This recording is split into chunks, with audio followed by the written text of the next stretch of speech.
Hello students. ඔගොල්ලෝ දන්නවා ඉංග්‍රීසි භාෂාවේ tenses 12ක් තියෙනවා. ඕනම ක්ලාස් එකක ඕනම කෝස් එකක මේ tenses ටික අනිවාර්යයෙන්ම උගන්වනවනේ. ඒත් ගොඩක් දෙනෙක් දන්නේ නැහැ මේ tenses හරියටම පාවිච්චි කරන්නේ මොන වෙලාවටද? එක් tenses එකේ මොනවාද තියෙන සුවිශේෂී ලක්ෂණ කියන එක. ඉතින් tenses ගැන මුල ඉඳන්ම සරලව tenses ගැන අහලවත් නැති කෙනෙක්ට උනත් ඉගෙන ගන්න පුළුවන් විදිහට අපි tenses lessons ටික ලැහැස්ති කරලා තියෙනවා Everford Academy YouTube channel එකෙන්. ඒ යටතේ පළවෙනි tense එක තමයි අපි ඔයගලන්ට කියලා දෙන simple present tense. simple present tense කියන්නේ සරලම tense එකක්. සරල tense එකක් වුණත් මේකේ අනෙක් tense වල නැති සුවිශේෂී ලක්ෂණ කිහිපයක් තියෙනවා. අපි බලමු simple present tense වල මොනවාද ඒ සුවිශේෂී ලක්ෂණ? ඒ වගේම structure එක මොනවද? යොදාගන්නේ මොන අවස්ථාවලදීද? උදාහරණ මොනවද කියලා.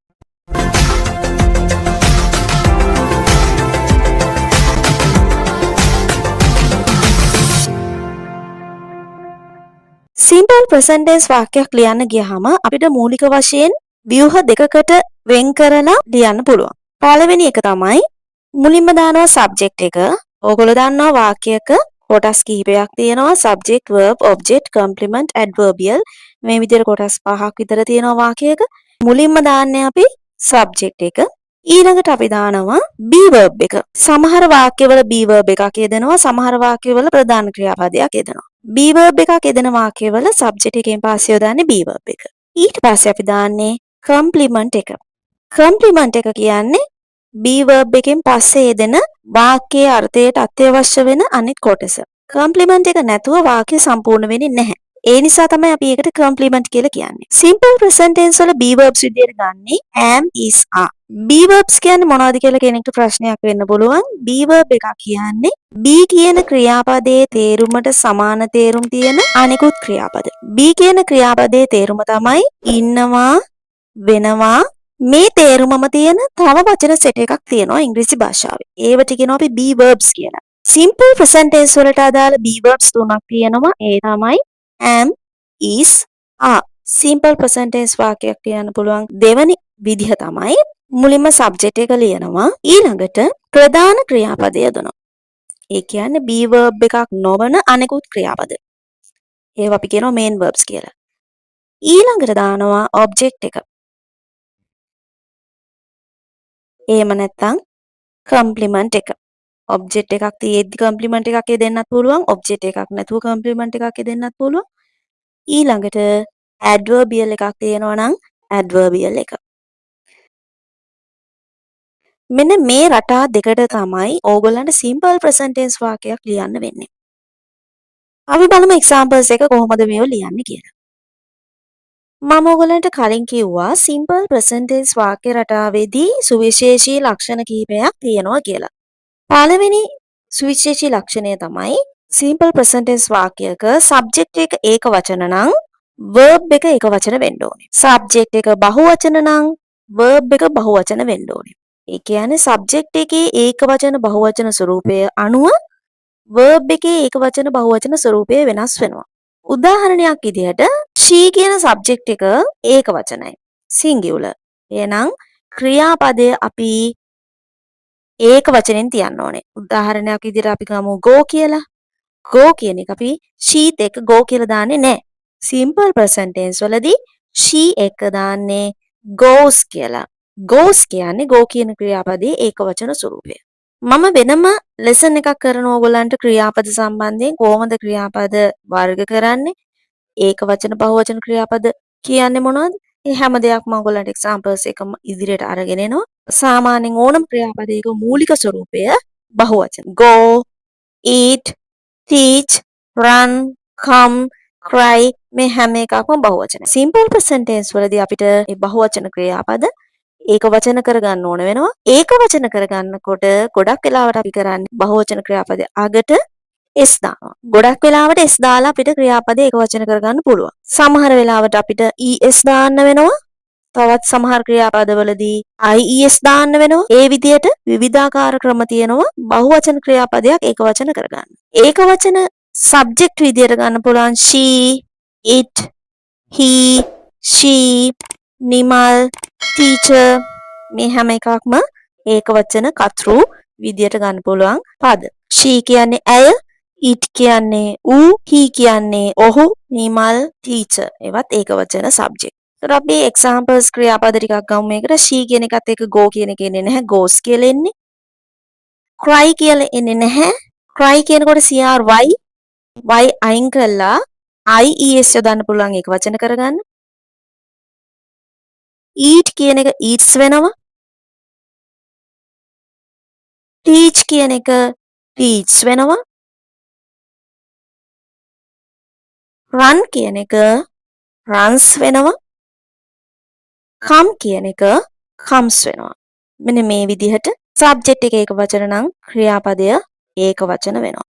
දෙවෙනි කාරණය තමයි subject එක plural නම් verb එකත් plural. ඒ කියන්නේ subject එක බහුවචනයි නම් කතෘ බහුවචනයි නම් ක්‍රියාපදයක් බහුවචන. අපි examples බලමු මොනවද කියලා. I කියන්නේ මම කියන්නේ එක්කෙනෙක්නේ. ඒත් ඉංග්‍රීසි භාෂාවේ එතන සුවිශේෂී කාරණයක් තියෙනවා. ඒ තමයි ඉංග්‍රීසි වලදී අපි I කියන්නේ කෙනෙක් වුණාට I plural විදිහට තමයි ගන්නෙ. ඊට අමතරව තව තියෙනවා you, we, they, teachers වගේ subject ගන්න පුළුවන් බහුවචන subjects විදියට. මේවට යෙදෙන්න පුළුවන් බහුවචන ක්‍රියාපද go, cry, eat, teach, run, come මේ විදිහට ක්‍රියාපදවල මූලික ස්වරූපය දෙන්න පුළුවන් බහුවචන ස්වරූපයේ විදිහට බහුවචන කතෘ එක. තුන්වෙනි සුවිශේෂී කාරණය තමයි simple present tense වල verb එක යොදනකොට ක්‍රියාපදයේ යොදනකොට මම කිව්වා ක්‍රියාපද වර්ග දෙකක් තියෙන පුළුවන් be verb එක main verb එක. අපි බලමු කොහොමද ඒ දෙන්නේ කියලා.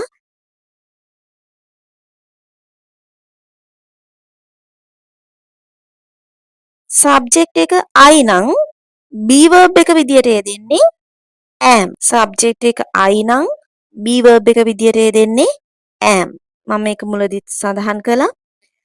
subject එක it, she, he, නිමල් වගේ ඒක වචන කතෘ යන යෙදෙන්නේ subject එක විදිහට. be verb එක විදිහට යෙදෙන්න ඕනේ is කියන එක. subject එක විදිහට you, we, they, teachers මේ වගේ බහුවචන කතෘ යෙදෙනවා නම් be verb එක විදිහට ගන්නේ am ඉසා තුනෙන් are කියන එක. මෙන්න මේ විදිහට subject එක අනුව be verb එක යෙදෙන විදිහත් වෙනස් වෙනවා simple present tense වලදී. අපි බලමු simple present tense පාවිච්චි කරන්නේ මොන වගේ අවස්ථාවලදී කියලා. ඕනම tense එකක් ඉගෙන ගද්දී ඒ tense එක යොදාගන්නේ මොන අවස්ථාවේද කියලා දන්නේ නැත්නම් අපිට ඒ tense එක පාවිච්චි කරන්න බෑ. නිවැරදිව පාවිච්චි කරන්න බෑ. ඒ නිසා අපි මුලින්ම දැනගන්න ඕනේ ඕනම tense එකක් ඉගෙන ගනිද්දී ඒ tense එක අපි භාවිතා කරන්නේ මොන වගේ අවස්ථාවලදීද කියලා. simple present tense භාවිතා කරන අවස්ථා කිහිපයක් තියෙනවා. පළවෙනි අවස්ථාව තමයි විශ්වීය සත්‍යයන් ප්‍රකාශ කිරීමට. මොනවාද විශ්වීය සත්‍යයන් කියන්නේ? ඒ තමයි ග්‍රහලෝක සූර්යයා වටේ භ්‍රමණය වෙනවා. හරි. අපි දැන් මේක බලමු ඉංග්‍රීසියෙන් කොහොමද ලියන්නේ කියලා. ග්‍රහලෝක සූර්යයා වටා භ්‍රමණය වේ. simple present tense වල structure එක විදිහට අපිට පොදු ව්‍යුහයක් ගන්න පුළුවන්. subject, be verb, එහෙම නැත්නම් main verb plus object, complement, adverbial. මේ ස්ට්‍රක්චර් එක අනුව අපි බලමු මේ වාක්‍ය කොහොමද ඉංග්‍රීසියෙන් ලියන්නේ කියලා. ග්‍රහලෝක සූර්ය වටා භ්‍රමණය වේ. සබ්ජෙක්ට් එක තමයි ග්‍රහලෝක. මේ වාක්‍යයේ සබ්ජෙක්ට් එක. එහෙම නැත්නම් කතෘ තමයි ග්‍රහලෝක. ඕනෑම වාක්‍යයක් ලියද්දී ඔයගොල්ලෝ මුලින්ම කරන්න ඕනේ ඒ වාක්‍යයේ කතෘ හොයාගන්න. වාක්‍යයේ සබ්ජෙක්ට් එක එක සැරේම හොයාගන්න බැරි නම් ඔයගොල්ලෝ කරන්න ඕන මුලින්ම වාක්‍ය ක්‍රියාපදය හොයාගන්න. verb එක. ක්‍රියාපදය කරන කෙනා තමයි කතෘ කියලා කියන්නේ. භ්‍රමණය වෙනවා කියන එක තමයි මේ වාක්‍යයේ ක්‍රියාපදය. ග්‍රහලෝක සූර්යවට භ්‍රමණය වෙනවා. භ්‍රමණය වෙන්නේ කවුද කියන එක තමයි වාක්‍යයේ සබ්ජෙක්ට් එක විදිහට ක්‍රියාත්මක වෙන්නේ. භ්‍රමණය වෙන්නේ ග්‍රහලෝක. එහෙනම් වාක්‍යයේ සබ්ජෙක්ට් එක තමයි ග්‍රහලෝක. verb එක තමයි භ්‍රමණය වේ. කොහොමද භ්‍රමණය වෙන්නේ? සූර්යයා වටා තමයි භ්‍රමණය වෙන්නේ. එහෙනම් සූර්යයා වටා කියන එක අපි කියනවා ඒකට adverbial එක කියලා. මේක ඉංග්‍රීසියෙන් ලියමු අපි. ග්‍රහලෝක වලට කියනවා the planets. ග්‍රහලෝක the planets භ්‍රමණය වෙනවට ඉංග්‍රීසියෙන් කියනවා revolve. භ්‍රමණය වෙනවට ඉංග්‍රීසියෙන් කියන්නේ revolve. ග්‍රහලෝක කියන්නේ බහුවචන කර්තෘ කෙනෙක්. එහෙනම් ක්‍රියාපදයේ අගට අපි s දාන්න යන්නේ නැහැ. මූලික ස්වරූපයෙන්ම තියෙනවා revolve කියලා. The planets revolve. කොහොමද revolve වෙන්නේ? සූර්යයා වටා. සූර්යයා වටා කියලා කොහොමද කියන්නේ? Around the sun. එහෙනම් ඒකේ තමයි adverbial එක. මේ වාක්‍යයේ object එකක්, complement එකක් නැහැ. එහෙනම් කොහොමද මේ වාක්‍ය සම්පූර්ණයෙන්ම ලියන්නේ? The planets revolve around the sun. ග්‍රහලෝක සූර්යයා වටා භ්‍රමණය වේ. අපි බලමු තව එක්සැම්පල් එකක්. තව විශ්වීය සත්‍යයක්. මාළු ජලයේ ජීවත් වේ. ඒක විශ්වයටම පොදු සත්‍යයක්. මේක කොහොමද ඉංග්‍රීසියෙන් ලියන්නේ? මේකේ සබ්ජෙක්ට් එක මාළු. verb එක ජීවත් වෙනවා. කොහෙද ජීවත් වෙන්නේ? ජලයේ. ඒක තමයි adverbial එක. මාළුන්ට කියනවා fish. ඊළඟට verb එක main verb එක ජීවත් වෙනවා. live. fish live කොහෙද ජීවත් වෙන්නේ? ජලයේ. ඒක තමයි adverbial එක. in water. fish live in water. අපි තවත් විශ්වීය සත්‍යයක් ගමු. හිරු නැගෙන්නේ නැගෙනහිර දෙසිනි කියන එක කොහොමද ඉංග්‍රීසියෙන් ලියන්නේ? ක්‍රියාපදේ නැගෙනවා. කවුද නැගෙන්නේ? හිරු. හිරු කියන එක තමයි සබ්ජෙක්ට් එක. නැගෙනවා කියන එක තමයි verb එක. කොහෙන්ද නැගෙන්නේ? නැගෙනහිර දෙසින්. එහෙනම් ඒක adverbial එක. හිරුට කියනවා sun. sun කියන එක ඉස්සරහින් අපි the දානවා. the sun. නැගෙනවා කියන එක ඉංග්‍රීසියෙන් rise. sun කියන්නේ singular subject එක rises වෙනවා.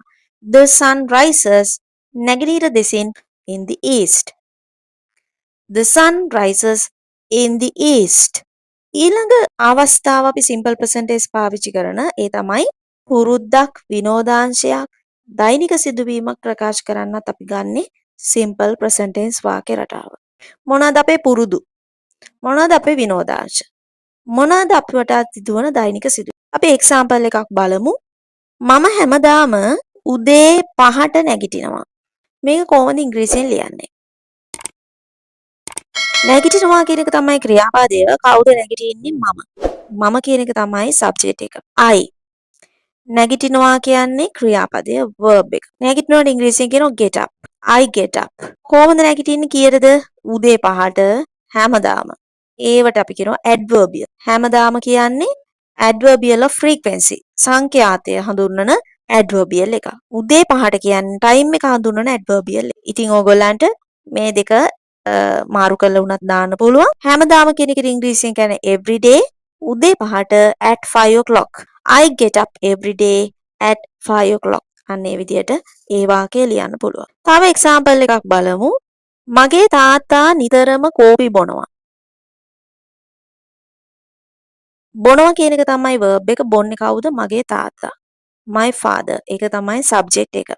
ඊළඟට නිතරම කෝපි බොනවා. නිතරම හැමදාම දිනපතාම වගේ adverbials යෙදෙද්දී සාමාන්‍යයෙන් භාවිතයේ පවතින විදිහට ඕගොල්ලන්ට කතා කරන්න පහසුම ක්‍රමයට තමයි ඕගොල්ලෝ ඒක දාන්න ඕනේ. එහෙම දැම්ම කියලා ප්‍රශ්නයක් වෙන්නේ නැහැ. So always කියන එක my father කියන subject එක ළඟින් දැම්මහම අපිට ඒක flow එක ලස්සනට හැදෙනවා. අපිට කියන්න අමාරු නෑ. ඒ නිසා අපි එතෙන්ට always කියන එක දානවා. My father always drinks. මගේ තාත්තා නිතරම බොනවා. drinks වෙනවා. My father කියන්නේ ඒක වචන subject එකක් නිසා බොනවා කියන්නේ drink කියන එක අගට s යෙදිලා ක්‍රියාපදය ඒක වචන වෙනවා. My father drinks. මගේ තාත්තා බොනවා. මොනවද බොන්නේ? coffee. එහෙනම් මොනවද කියන ප්‍රශ්නෙට උත්තරේ ක්‍රියාපදයෙන් පස්සේ මොනවද මොකක්ද කියන ප්‍රශ්නෙට උත්තරේ විදියට එදෙන දෙයකට අපි කියනවා object එක කියලා. එහෙනම් my father මගේ තාත්තා drinks බොනවා. මොනවද බොන්නේ? coffee. coffee කියන එක තමයි object එක. නිතරම කියන එක ඔයගොල්ලන්ට අගට දාන්නත් පුළුවන්, මැදට දාන්නත් පුළුවන්. ඒක කියවෙන විදියට, වඩාත්ම පහසුවෙන් කියවෙන විදියට ඒක ඔයගොල්ලන්ට යොදා ගන්න පුළුවන්. තව එක්සැම්පල් එකක් බලමු.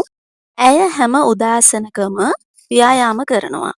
මේ වාක්‍යයේ ක්‍රියාපදය තමයි ව්‍යායාම කරනවා කියන එක. ව්‍යායාම කරන්නේ කවුද? ඇය. එහෙනම් ඇය කියන එක තමයි වාක්‍යයේ සබ්ජෙක්ට් එක. කොහොමද ඇය ව්‍යායාම කරන්නේ? හැම උදෑසනකම. ඒක frequency එක හඟවන adverbial එකක්. අපි subject එක මුලට දාමු she, ඇය ව්‍යායාම කරනවා කියන එකට ඉංග්‍රීසියෙන් කියන්නේ exercise. ව්‍යායාම කරනවා කියන එක ඉංග්‍රීසියෙන් කියන්නේ exercise. ඇය කියන එක ඒක වචන නිසා exercise කියන එක ඒක වචන කරන්න අපි exercise කියන එක අගට s දානවා. She exercises හැම උදෑසනකම every morning. She exercises every morning. Simple present tense වල adverbials විදිහට කියදෙන්න පුළුවන් සුවිශේෂී වචන කිහිපයක් තියෙනවා. එතකොට මේ වචන වාක්‍යයක යෙදෙනවා නම් ඒක simple present tense වාක්‍යයක් විදිහට අපිට හඳුනා ගන්න පුළුවන්. මොනවාද ඒ වචන? usually, often, as usual, frequently, always, generally, sometimes, rarely, seldom, nowadays, normally, daily, every day, monthly, once a year. මෙන්න මේ වගේ වචන simple present tense වාක්‍යයක යෙදෙන්න පුළුවන්. ඊළඟට simple present tense භාවිතා කරන්න පුළුවන් ඊළඟ අවස්ථාව තමයි කාලසටහනක ඇති දෙයක් ප්‍රකාශ කිරීමේදී. සාමාන්‍යයෙන් කාලසටහනකට ඇතුළත් කරන්නේ ස්ථිර වැඩසටහනක්. කාලසටහනක ඇති දෙයක් කියන්නේ වෙනස් කරන්න අමාරු දෙයක්. වෙනස් කර නොහැකි වැඩසටහනක් තමයි අපි කාලසටහනක දානවා කියන්නේ. ඉතින් මේ වගේ සිදුවීම් ප්‍රකාශ කරන්න simple present tense පාවිච්චි කරන්න පුළුවන්. අපි බලමු examples මොනවද කියලා. අපේ විභාගය ලබන සඳුදා ආරම්භ වෙනවා. අපේ විභාගය ලබන සඳුදා ආරම්භ වෙනවා. මේ වාක්‍යයේ ක්‍රියාපදය තමයි ආරම්භ වෙනවා කියන එක. ආරම්භ වෙන්නේ මොකක්ද? අපේ විභාගය. එහෙනම් අපේ විභාගය තමයි subject එක. වාක්‍යයේ subject එක අපේ විභාගය ආරම්භ වෙනවා කියන්නේ verb එක. කවදද ආරම්භ වෙන්නේ? ලබන සඳුදා. ලබන සඳුදා කියන්නේ time එක හඟවන adverbial එකක්. මුලින්ම subject එක දාමු our examination. අපේ විභාගය ආරම්භ වෙනවට කියනවා begin. අපේ විභාගය කියන එක වචන නිසා අපි begin කියන එක වචන කරන්න අගට s දානවා. Our examination begins. Our examination begins. අපේ විභාගය ආරම්භ වෙනවා. කවදද ආරම්භ වෙන්නේ? ලබන සඳුදා. Next Monday.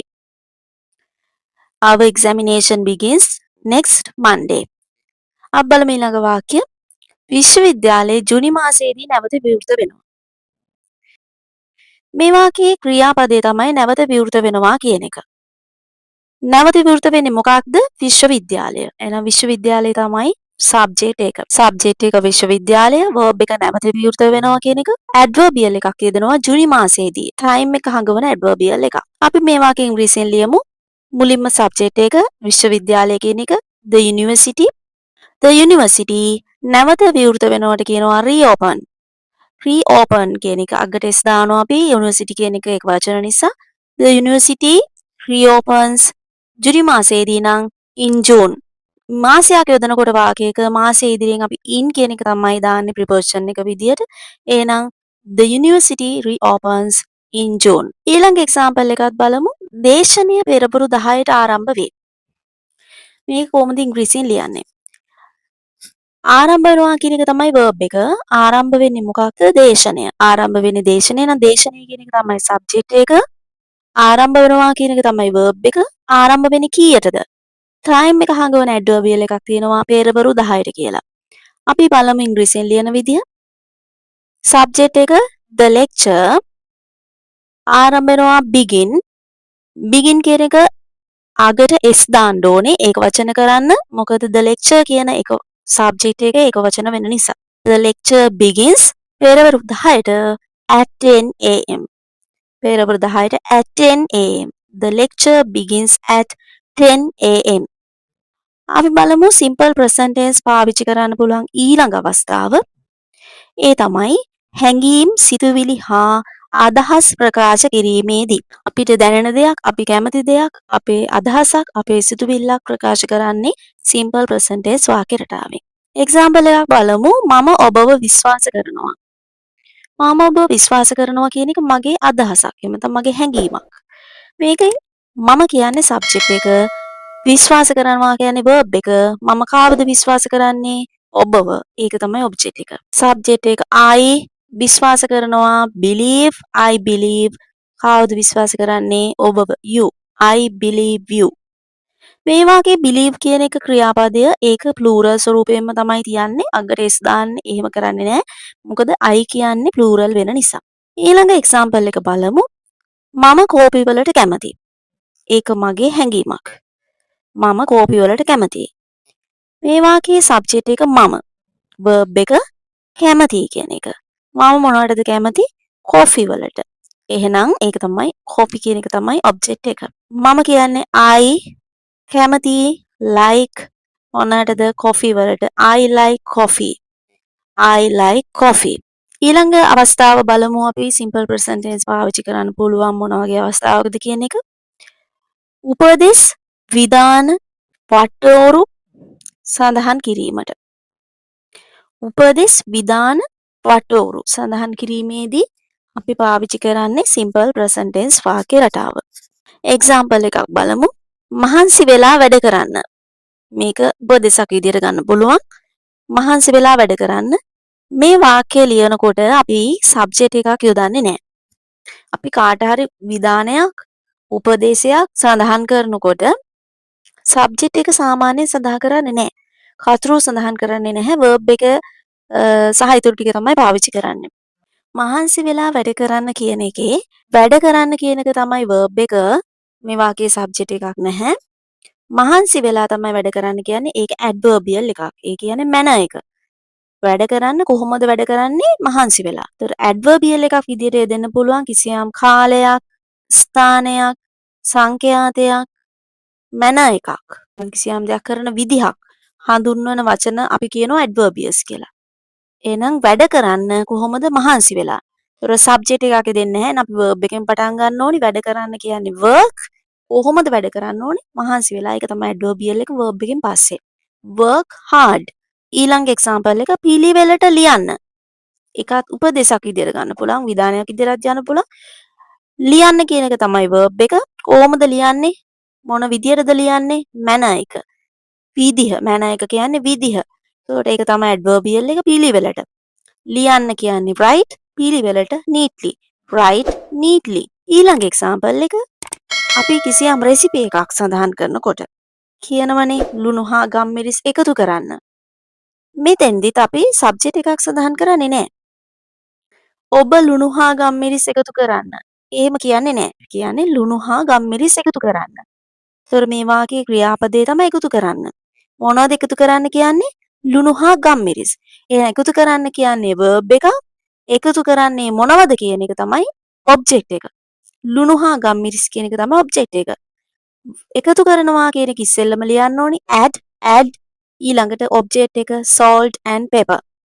add salt and pepper. ලුණු හා ගම්මිරිස් එකතු කරන්න. ඊළඟ එක්සැම්පල් එක මෙහි දුම් බොන්න එපා. මෙහි දුම් බොන්න එපා කියන එකේ දුම් බොන්න එපා කියන එක තමයි verb එක. කොහෙද දුම් බොන්න එපා? මේ ස්ථානයේ. ස්ථානයේ අඟවන adverbial එක තමයි මෙහි කියන්නේ. දුම් බොන්න එපා. දුම් බොනවට කියනවා smoke. දුම් බොන්න එපා නම් don't smoke. don't smoke මෙහි නම් here. don't smoke here. මෙහි දුම් බොන්න එපා. ඊළඟට අපි බලමු ඊළඟ අවස්ථාව simple present tense පාවිච්චි කරන ඒ තමයි විද්‍යාත්මක මූලධර්ම ප්‍රකාශ කිරීමේදී. විද්‍යාත්මක කරුණු ප්‍රකාශ කරන්නත් අපි පාවිච්චි කරන්නේ simple present tense. ඔයාලට කිසියම් විද්‍යාත්මක කරුණක් ඉංග්‍රීසියෙන් කියන්න ඕන නම් ඔයා පාවිච්චි කරන්න ඕනේ simple present tense වාක්‍ය රටාව. උදාහරණයක් විදිහට ජලයේ ඔක්සිජන් හා හයිඩ්‍රජන් අඩංගු වෙනවා. මේක කොහොමද ඉංග්‍රීසියෙන් ලියන්නේ? අඩංගු වෙනවා කියන එක තමයි verb එක. අඩංගු වෙන්නේ කොහෙද? ජලයේ. නම් ජලය කියන එක තමයි subject එක. ජලයේ අඩංගු වෙන්නේ මොනවද? ඔක්සිජන් හා හයිඩ්‍රජන්. ඔක්සිජන් හා හයිඩ්‍රජන් කියන එක තමයි ඔබ්ජෙක්ට් එක. අපි එහෙනම් මුලින්ම සබ්ජෙක්ට් එක ලියමු water. ඊළඟට verb එක ලියමු අඩංගු වෙනවා. අඩංගු වෙනවට කියනවා contain. එතෙන්දී ඔයගොල්ලන්ට දැනගන්න ඕනි contain ද contains ද කියලා. ප්‍රශ්නයක් එනවා. water කියන්නේ එක වචන සබ්ජෙක්ට් එකක්ද බහුවචන සබ්ජෙක්ට් එකක්ද කියලා ප්‍රශ්නයක් එනවා. water කියන්නේ uncountable noun එකක්. ගණන් කරන්න බැරි නාම පදයක්. ගණන් කරන්න බැරි නාම පද හැමතිස්සෙම ඒක වචනයි. එහෙනම් verb එකත් singular කරලා තමයි තියන්න ඕන. water contain නෙවෙයි water contains. ජලය අඩංගු වෙනවා. මොනවද අඩංගු වෙන්නේ? oxygen and hydrogen. water contains oxygen and hydrogen. ඊළඟ වාක්‍යය ජලය සෙල්සියස් අංශක 100 දී නටනවා. කොහොමද මේ කියන්නේ? නටනවා කියන්නේ boil වෙනවා කියන එක. ඒක තමයි verb එක. boil වෙන්නේ කවුද? ජලය. ඒක තමයි subject එක. කීයේදීද? සෙල්සියස් අංශක 100 දී. ඒක තමයි adverbial එක. එහෙනම් කොහොමද ලියන්නේ ඉංග්‍රීසියෙන්? water boils. මෙතනදිත් boil කියන එක අගට s දානවා. මොකද water කියන එක singular subject එකක් වෙන නිසා. water boils at 100 Celsius degrees. Water boils at 100 Celsius degrees. Simple present tense පාවිච්චි කරන 7 වෙනි අවස්ථාව තමයි ස්ථිර හෝ දිගුකාලීන තත්වයන් ප්‍රකාශ කරන්නේ. ඒ කියන්නේ මොනවම හරි දෙයක ස්ථිර අදහසක්, ස්ථිර තත්වයක් නැත්නම් දිගුකාලීන තත්වයක් ප්‍රකාශ කරන්න පාවිච්චි කරන්නේ simple present tense වාක්‍ය රටාව. උදාහරණයක් විදියට ඇය ජාපනයේ ජීවත් වෙනවා. ඔයා ජීවත් වෙන ප්‍රදේශය සඳහන් කරන්න ඕනේ simple present tense වාක්‍ය රටාවෙන්. ඇය යාපනයේ ජීවත් වෙනවා. ඇය කියන්නේ subject එක, ජීවත් වෙනවා කියන්නේ verb එක, යාපනයේ කියන්නේ adverbial එක. කොහොමද ඉංග්‍රීසියෙන් ලියන්නේ? She lives in Jaffna. She lives in Jaffna. ඊළඟ තත්වයක් තමයි මගේ තාත්තා ගුරුවරයෙක්. මගේ තාත්තා ගුරුවරයෙක් කියන එක මගේ තාත්තා සම්බන්ධ තත්වයක්. ඒතර ඒක ස්ථිරයි. ඒක අපිට ඉංග්‍රීසියෙන් ලියනවා නම් අපි simple present tense තමයි පාවිච්චි කරන්න ඕන. මගේ තාත්තා කියන්නේ subject එක, ගුරුවරයෙක් වේ කියන එක. වේ කියන එක තමයි verb එක, ගුරුවරයෙක් කියන එක තමයි complement එක. ඒතකොට ඔයගොල්ලන්ට මේ වාක්‍යයේ විශේෂත්වය දකින්න පුළුවන් මේ වාක්‍යයේ ප්‍රධාන ක්‍රියාපදයක් නැහැ. කියන්නේ ක්‍රියාපදයක් කියලා දෙයක් පැහැදිලිව පේන්නේ නැහැ වාක්‍ය තුල. මගේ තාත්තා ගුරුවරයෙකි කියන එකේ ක්‍රියාපදයක් පේන්නේ නැහැ. හැබැයි මෙතන ක්‍රියාපදයක් තියෙනවා. මගේ තාත්තා ගුරුවරයෙක් වේ කියන එක. අපි වේ කියන එක ලියලා නැති වුණාට මෙතන අදහස් කරනවා ඒක. මෙතන තියෙනවා ඒක. එහෙනම් වේ කියන එක be verb එකක්. වෙනවා කියන එකනේ. ඒක be verb එකක්. එහෙනම් මෙතන ප්‍රධාන ක්‍රියාපදයක් නැහැ මේ වාක්‍යයේ තියෙන්නේ be verb එකක්. එහෙනම් කොහොමද වාක්‍යයේ රටාව? subject, be verb, complement. be verb එකෙන් පස්සේ එදෙන කොටසට අපි කියනවා complement එක කියලා. මගේ තාත්තා my father වේ කියන්නේ is, my father is කවුරු වෙනවද? ගුරුවරයෙක් වෙනවා. My father is a teacher. My father is a teacher. ඊළඟට අපි බලමු simple present tense පාවිච්චි කරන 8 වන අවස්ථාව. ඒ තමයි ප්‍රස්තාපිරුළු. proverbs කියලා අපි ඉංග්‍රීසියෙන් කියනවා. ආප්තෝපදේශ. maxims කියලා අපි ඉංග්‍රීසියෙන් කියනවා. ප්‍රස්තාපිරුළු සහ ආප්තෝපදේශ. proverbs and maxims ප්‍රකාශ කරන්න අපි පාවිච්චි කරන්නේ simple present tense. උදාහරණයක් විදියට පළ ඇති ගහේලු කුරුල්ලොත් වහන්නේ. පළ ඇති ගහේලු කුරුල්ලොත් වහන්නේ කියන වාක්‍යය ඉංග්‍රීසියෙන් ලියන්නේ simple present tense පාවිච්චි කරලා. Every kind of bird resorts to a fruitful tree. කුරුල්ලෝ තමයි වහන්නේ. එහෙනම් කුරුල්ලොත් ඕනම කුරුල්ලෙක් නිසා අපි ඒකට කියනවා every kind of bird. ඕනම කුරුල්ලෙක් resort වහනවා. නවාතැන් ගන්නවා resorts. ඕනම කුරුල්ලෙක් නවාතැන් ගන්නේ පළ තියෙන ගහේ. To a fruitful tree. Every kind of bird resorts to a fruitful tree. තව example එකක් බලමු. නටන්න බැරි මිනිහට පොළව ඇදයිලු. මේ කොහොමද ඉංග්‍රීසියෙන් ලියන්නේ? කාටද පොළව ඇද? නටන්න බැරි මිනිහට. A bad workman. මෙතන මේ අදහස් කරන්නේ නටන එකක් ගැන නෙවෙයි. මෙතන අදහස් කරන්නේ ව්‍යංගයෙන් වැඩක් කරගන්න බැරි දුර්වල මනුස්සයෙක් ගැන. එහෙනම් අපි කියනවා a bad workman. A bad workman quarrels with his tools. quarrels කියන්නේ අරගල කරනවා. with his tools එයාගේ උපකරණات එක්ක. ඒ කියන්නේ එයාට ඒ වැඩේ කරගන්න බෑ කියන එක. අදහස් තමයි මේ සිංහලෙන් කියන්නේ නටන්න බැරි මිනිහට පොළව ඇදයි කියන එක. ඊළඟට ආප්තෝපදේශයක් තියෙනවා පනින්න පෙර සිතා බලන්න. ඒක ඇඩ්වයිස් එකක් විදිහට ගන්නත් පුළුවන්. look before you leap. leap කියන්නේ පනිනවා. look කියන්නේ බලනවා. look before you leap. පනින්න කලින් බලන්න. පනින්න කලින් සිතා බලන්න. look before you leap. ඊළඟ වාක්‍ය ඇඟිල්ලේ තරමට ඉදිමෙන්න. මේක ඇඟිල්ලේ තරමට ඉදිමෙන්න කියන එක සිංහලෙන් මෙහෙම කිව්වට ඉංග්‍රීසියෙන් අපි ප්‍රකාශ කරන්නේ cut your coat according to your cloth. cut your coat according to your cloth. simple present tense පාවිච්චි කරන 9 වෙනි අවස්ථාව තමයි නිල ප්‍රකාශන පුවත් සිරස්තල ව්‍යාපාරික කරුණු ඉදිරිපත් කිරීමේදී. නිල ප්‍රකාශන පුවත් සිරස්තල ව්‍යාපාරික කරුණු ප්‍රකාශ කිරීමේදී පාවිච්චි කරන්නේ simple present tense. පළවෙනි එක්සැම්පල් එක බලමු. සමාගම මෙයින් කොන්දේසි වලට එකඟ වේ. මෙයින් එකඟ වෙනවා කියන එක තමයි ක්‍රියාපදය. කවුද එකඟ වෙන්නේ? සමාගම. මොනවටද එකඟ වෙන්නේ? කොන්දේසි වලට. The company hereby agrees to the terms. The company hereby agrees to the terms. ඊළඟ එක්සැම්පල් එක නිවුස් හෙඩ්ලයින් එකක් විදිහට එහෙම නැත්නම් පුවත් සිරස්තලයක් විදිහට දෙන්න පුළුවන් වාක්‍යයක්. ජනාධිපති මහවැසි බලපෑ ප්‍රදේශවලට යයි. කොහොමද මේක ඉංග්‍රීසියෙන් ලියන්නේ? මෙතෙන්දී මේ වාක්‍යයේ යයි කියන එක තමයි බලන්න යනවා කියන එක තමයි verb එක. කවුද යන්නේ? ජනාධිපති. කොහෙටද යන්නේ? මහවැසි බලපෑ ප්‍රදේශවලට. එහෙනම් president visits flood hit areas. president visits flood hit areas. simple present tense භාවිතා කරන ඊළඟ අවස්ථාව තමයි සිතියම් විස්තර කිරීමේදී. සිතියම් විස්තර කරන්න පාවිච්චි කරන්නේ simple present tense. උදාහරණ වාක්‍යයක් බලමු. ගඟ තැන්න හරහා ගලා යයි. ගලා යනවා කියන්නේ flow. ගලා යන්නේ මොකක්ද? ගඟ. කොහෙද ගලා යන්නේ? තැන්න හරහා. එහෙනම් subject එක ගඟ, the river, ගලා යනවා කියනවා flow, the river flows. තැන්න හරහා through the valley. The river flows through the valley. simple present tense පාවිච්චි කරන ඊළඟ අවස්ථාව තමයි කතාවක් නාට්‍යානුසාරයෙන් ඉදිරිපත් කිරීමේදී. කෙනෙක්ට වඩාත් රසවත් ආකාරයෙන් දෙයක් ඉදිරිපත් කරනකොට අපි ඒ තැනට ගැළපෙන විදිහට ඒ තැන ඉන්නවා කියලා හිතාගෙන අපි කතා කරනවා. අන්න ඒ වෙලාවට අපි නාට්‍යානුසාරයෙන් ඉදිරිපත් කරන වෙලාවට අපි මේ වාක්‍ය ප්‍රකාශ කරන්න ඕනේ simple present tense රටාවෙන්. උදාහරණයක් විදිහට ඇය කාමරයට ඇතුළු වී අවට බලයි.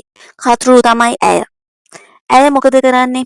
ඇය කාමරයට ඇතුළු වෙනවා ඊළඟට අවට බලනවා. එහෙනම් ඇතුළු වෙනවා කියන එක පළවෙනි ක්‍රියාව, දෙවෙනි ක්‍රියාව අවට බලනවා කියන. ක්‍රියාවන් දෙකක් එකකට පස්සේ එකක් විදිහට සිදු කරනවා එකම කතෘ විසින්. මේ වගේ වෙලාවට ක්‍රියාවන් දෙක සම්බන්ධ කරන්න අපි and කියන conjunction එක පාවිච්චි කරනවා. එහෙනම් she ඇය ඇතුළු වෙනවා enters. ඇය ඇතුළු වෙනවා she enters. she කියන්නේ singular නිසා අපි ඇතුළු වෙනවා කියන ක්‍රියාපදය enter කියන එක අගට s දානවා enters වෙනවා. she enters. ඇය ඇතුළු වෙනවා කොහෙටද? කාමරයට. to the room. she enters to the room and looks around. ඇය කාමරයට ඇතුළු වෙලා ආවට බලනවා. she enters to the room and looks around. කතෘ තමයි ඇය. ඇය මොකද කරන්නේ? ඇය කාමරයට ඇතුළු වෙනවා ඊළඟට ආවට බලනවා. එහෙනම් ඇතුළු වෙනවා කියන එක පළවෙනි ක්‍රියාව, දෙවෙනි ක්‍රියාව ආවට බලනවා කියන. මේ වගේ වෙලාවට ක්‍රියාවන් දෙක සම්බන්ධ කරන්න අපි and කියන conjunction එක පාවිච්චි කරනවා. මෙන්න මේ විදිහට simple present tense වාක්‍ය ඕගොල්ලන්ට යොදා ගන්න පුළුවන් සියලුම අවස්ථා මේ වීඩියෝ එකේ මම ඔයගොල්ලන්ට දැන් පැහැදිලි කරා. ඊළඟට අපි බලමු ඕනෑම simple present tense වාක්‍යයක් ක්‍රම 4කට ලියන්න පුළුවන්. ඒ ක්‍රම 4 තමයි affirmative question, negative question. affirmative කියන්නේ ඇත යන අර්ථය. එහෙම නැත්නම් පොසිටිව් ෆෝම් එක. කිසියම් වාක්‍යයක පොසිටිව් ෆෝම් එක. affirmative question කියන්නේ ඇත යන අර්ථයේ ප්‍රශ්නය. නෙගටිව් කියන්නේ නැත යන අර්ථය. නෙගටිව් ක්වෙස්චන් කියන්නේ නැත යන අර්ථයේ ප්‍රශ්නය. එතකොට ඕනෑම වාක්‍යයක් මේ ක්‍රම හතරෙන් ලියන්න පුළුවන්. අපි මුලින්ම බලමු affirmative sentence එකක්. සරල වාක්‍යයක් මම ඔයගලන්ට අරගන්නවා මෙතෙන්දී. අපි පාසල් යනවා. අපි පාසල් යනවා කියන්නේ simple present tense වාක්‍යයක්. අපි පුරුද්දක් විදිහට එමෙතන අපි දිනපතා කරන දෙයක්. මේක positive වාක්‍යයක්. මේ වාක්‍යයේ නැත යන අදහසක් නැහැ. ප්‍රශ්නයකුත් නැහැ. එහෙනම් අපි ඒකට කියනවා affirmative වාක්‍යයක්. ඇත යන අර්ථයේ වාක්‍යයක්. අපි පාසල් යනවා. අපි කියන්නේ we, යනවා කියන්නේ go. කොහෙද යන්නේ? to school. We go to school. අපි පාසල් යනවා. ඒ වාක්‍යය ඔයගලන්ට ප්‍රශ්නයක් නැහැ, ලියන්න පුළුවන්. මෙතෙන්දී ඔයගොල්ලෝ දැනගන්න ඕනේ ප්‍රධාන ව්‍යාකරණ කොටසක් තියෙනවා. ඒ තමයි ඉංග්‍රීසි භාෂාවේ ඕනෑම ක්‍රියාපදයක මූලික ස්වරූපය ඉදිරියේ තියෙනවා do කියන helping verb එක. අපි මේ do කියන helping verb එක affirmative වාක්‍යවලදී යොදන්නේ නැහැ. උදාහරණයක් විදිහට go කියන්නේ මූලික ස්වරූපයේ ක්‍රියාපදයක්. ක්‍රියාපදයක basic form එක. මං කිව්වා සියලුම ක්‍රියාපදවල මූලික ස්වරූපයේ ඉදිරියේ තියෙනවා do කියන helping verb එක. උපකාරක ක්‍රියාපදය. එහෙනම් go කියන එක ඉදිරියේ තියෙනවා do කියන helping verb එක. go සමානයි do go. go සමාන වෙනවා do go කියන එක. ඉතින් go කියන තැනට do go දැම්මා කියලා ප්‍රශ්නයක් නැහැ. එහෙනම් we go to school කියන එක කෙනෙක්ට ලියන්න පුළුවන් we do go to school. එහෙම දැම්ම කියලා වැරද්දක් නැහැ. නමුත් අපි affirmative අවස්ථාවේදී මේ do කියන එක go කියන එකත් එක්ක යෙදීමේ ඇති ප්‍රයෝජනයක් නැති නිසා අපි සාමාන්‍යයෙන් මේ do කියන එක affirmative අවස්ථාවේදී ලියන්නේ නැහැ. we go to school කියනවා මිසක් අපි කියන්නේ නැහැ we do go to school කියලා. සාමාන්‍යයෙන් අපි එහෙම කියන්නේ නැහැ. එහෙනම් ඇයි මේ go කියන එක ඉදිරියෙන් මේ do කියන එක දාන එකේ ඇති වැදගත්කම? මේක වැදගත් වෙන්නේ අපිට affirmative වාක්‍ය ලියද්දි නෙවෙයි. මේක වැදගත් වෙන්නේ affirmative questions හදද්දී. ඒ කියන්නේ ඇත යන අර්ථයේ ප්‍රශ්න නිර්මාණය කිරීමේදී තමයි අපි අර go කියන ඉදිරියෙන් go කියන ක්‍රියාපද ඉදිරියෙන් දාපු do කියන helping verb එක අවශ්‍ය වෙන්නේ. අපි පාසල් යනවා කියන එකේ question එක affirmative question එක ඇත යන අර්ථයේ ප්‍රශ්නය තමයි අපි පාසල් යනවද? අපි පාසල් යනවද කියන එක ලියද්දී මෙන්න මේ do කියන එක වැදගත් වෙනවා. ඇත්තටම මේ ප්‍රධාන ක්‍රියාපදයේ ඉදිරියෙන් තියෙන do කියන helping verb එක. ඒ නමේම තියෙනවා helping verb එකක් කියන එක. ඒක ඉන්නේ මේ ප්‍රධාන ක්‍රියාපදයට උදව් කරන්න. ප්‍රධාන ක්‍රියාපදය වෙනස් නොවී තියාගන්න යා ඉදිරිපත් වෙනවා හැමතිස්සෙම. එහෙනම් අපි පාසල් යනවද කියන එකේ අපි පාසල් යනවා we go to school ඒක සමානයි we do go to school කියන එකට. අපි පාසල් යනවද කියලා අහනකොට ප්‍රශ්නයක්.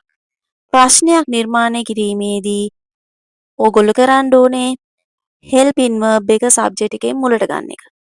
එහෙනම් helping verb එක do දැන් වැදගත් වෙනවා අපිට මේ වැඩේට. එහෙනම් do ඉස්සරහට ගන්න we කියන subject එක ඉදිරියට. එහෙනම් කොහොමද ලියන්නේ? do we go to school? අපි පාසල් යනවද? we do go to school කියන එකෙන් අපි ප්‍රශ්නේ නිර්මාණය කරා do we go to school? අපි පාසල් යනවද? ඊළඟට negative නැත යන අර්ථයේ වාක්‍ය. නැහැ කියන අදහස. example එක බලමු. අපි පාසල් යන්නේ නැහැ.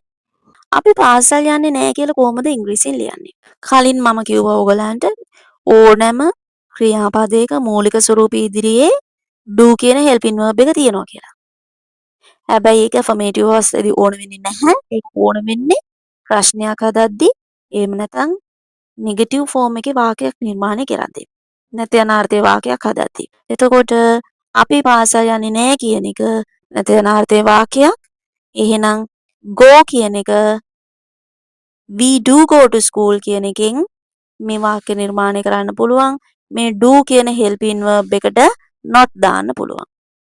අපි පාසල් යනවා we do go to school. අපි පාසල් යන්නේ නැහැ we do not go to school. අපි පාසල් යන්නේ නැහැ we do not go to school. එතකොට not කියන එක දාන්නේ do කියන helping verb එකට. ප්‍රධාන ක්‍රියාපදයට මුකුත් වෙනසක් වෙන්නේ නැහැ. ප්‍රධාන ක්‍රියාපදේ වෙනස් නොවී තියාගන්න තමයි මේ do කියන කෙනා හැමතිස්සෙම උදව් කරන්නේ. අපි ඊළඟට බලමු නෙගටිව් ක්වෙස්චන් එකක්. ඒ කියන්නේ නැත යන අර්ථයේ ප්‍රශ්නයක් හදන විදිහ. අපි පාසල් යන්නේ නැද්ද? අපි පාසල් යන්නේ නැද්ද කියලා කොහොමද ඉංග්‍රීසියෙන් ලියන්නේ? අපි පාසල් යන්නේ නැහැ කියන්නේ we do not go to school.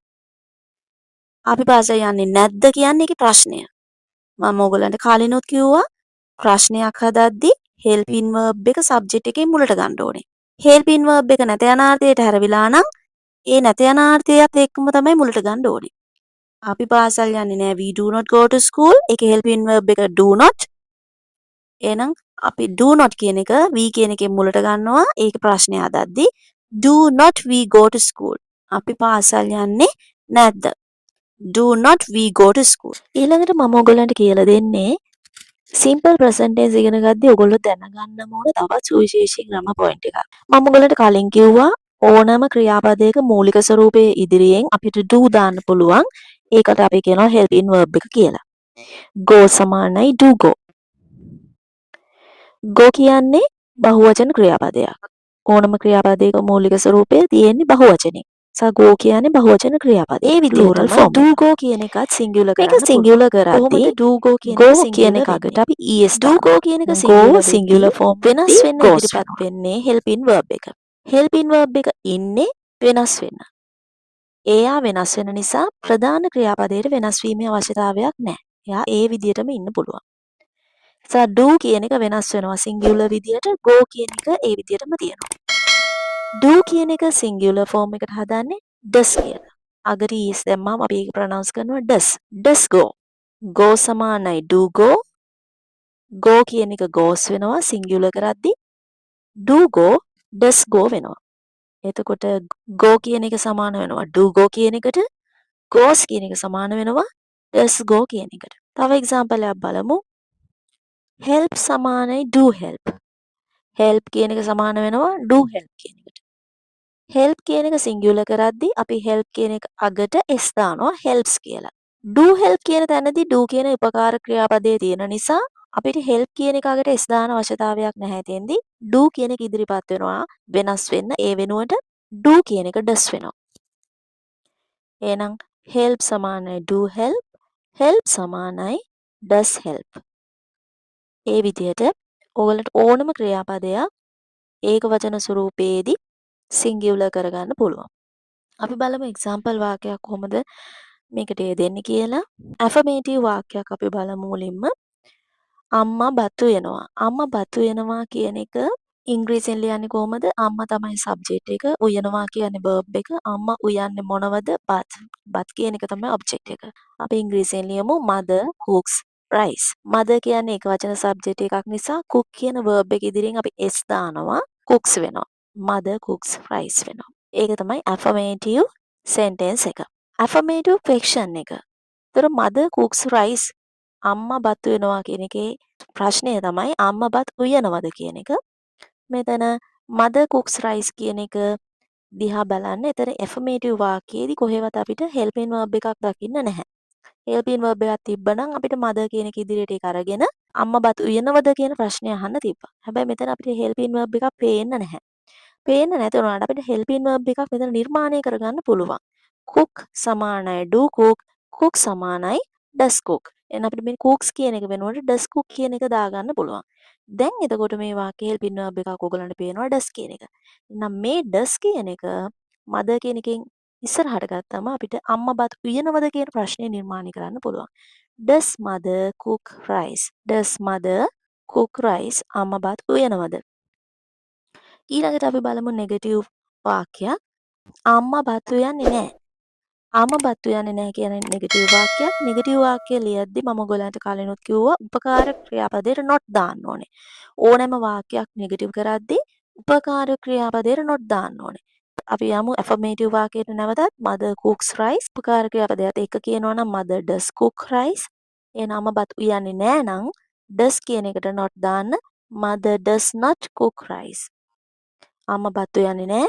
mother does not cook rice. අපි බලමු ඊළඟට නෙගටිව් ක්වෙස්චන් එක. අම්මා බත් උයන්නේ නැද්ද? නෙගටිව් ක්වෙස්චන් කියන්නේ වාක්‍ය නෙගටිව් අර්ථයකුත් තියෙනවා ප්‍රශ්නාර්ථයකුත් තියෙනවා. එහෙනම් ප්‍රශ්නයක් නිසා අපිට වාක්‍යයේ මුලට ගන්න වෙනවා helping verb එක. නෙගටිව් නිසා helping verb එකට not දාන්න වෙනවා. එහෙනම් not යොදපු helping verb එක තමයි අපි වාක්‍යයේ මුලට ගන්න ඕනේ. නම් මේ does not කියන එක mother කියන එක ඉදිරියට ගත්තම හරි does not mother cook rice.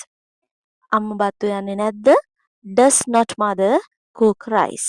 මෙන්න මේ විදිහට ඔයගොල්ලන්ට ඕනෑම simple present tense වාක්‍යයක් ඕනෑම ක්‍රමයකට ලියන්න දැන් ඔයගොල්ලන්ට පුළුවන්. මේ විදිහටම ඉදිරි tenses 11 active voice වගේම passive voice ක්‍රමයටත් ඔයගොල්ලන්ට මම ඉදිරියට කියලා දෙනවා. මේ lesson එක ඔයගොල්ලෝ හොඳට study කරන්න. ඔයගොල්ලන්ටම short note එකක් නිර්මාණය කරගන්න. ඒ වගේම ඔයගොල්ලන්ගේම examples නිර්මාණය කරගන්න. examples comment එකක් විදිහට යොදන්නත් අමතක කරන්න එපා. ඒ වගේම ඉදිරියටත් අපි මේ වගේ වටිනා පාඩම් ඔයගොල්ලන්ට අරගෙන එනවා. ඒ හැම පාඩමක්ම ඔයගොල්ලෝ ස්ටඩි කරන්නත් අමතක කරන්න එපා. මෙතෙක් එවෆර්ඩ් ඇකඩමි YouTube channel එක subscribe කරලා නැත්නම් දැන්ම subscribe කරන්න. ඔයගොල්ලන්ට අපි වීඩියෝ එකක් දාපු ගමන්ම බලන්න bell icon එක click කරන්නත් අමතක කරන්න එපා. ඊළඟ වීඩියෝ එකෙන් හමු වෙනකන් ඔයගොල්ලෝ හැමෝටම ජයග්‍රාහී සුබ අනාගතයක්. See you again. Bye bye.